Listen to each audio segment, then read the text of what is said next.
315 hektar lahan gambut di Desa Jut, Kecamatan Sangadesa, Musi, Banyuasin terbakar dan hingga kini api belum bisa dipadamkan.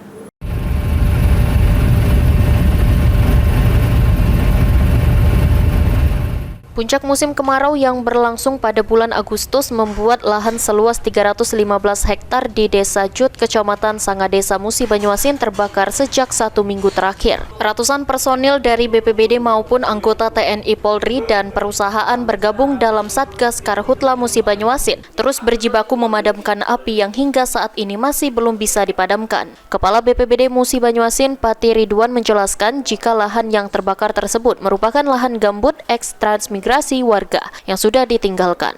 Baik, memang selama bulan Agustus ini memang puncaknya musim kemarau di tahun 2024. Memang perakiraan awal dari BMKG kemarin pada saat rapat kita koordinasi, Agustus ini merupakan puncak kemarau, namun kemarau basah. Ada beberapa titik yang sudah turun curah hujan, ya, seperti kemarin ya di Sangadesa sudah ada hujan. Namun untuk di desa tertentu, khususnya di Jut, di Panai, ya ini sudah terbakar cukup luas, ya sudah hampir mencapai 315 hektaran.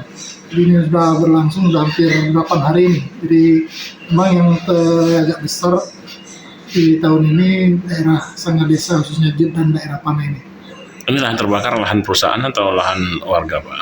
Sampai kemarin masih lahan milik warga, jadi ini eks-transmigrasi yang ditinggal. Jadi lahan ini kosong ya, tidak ada yang menempati. Jadi kalau memang musim kemarau dia rentan kebakaran, kalau musim hujan daerah Jut ini ya banjir. Nah ini yang terjadi, makanya banyak masyarakatnya yang beralih balik ke kampung halaman. Jadi katakanlah tertinggal desa tersebut.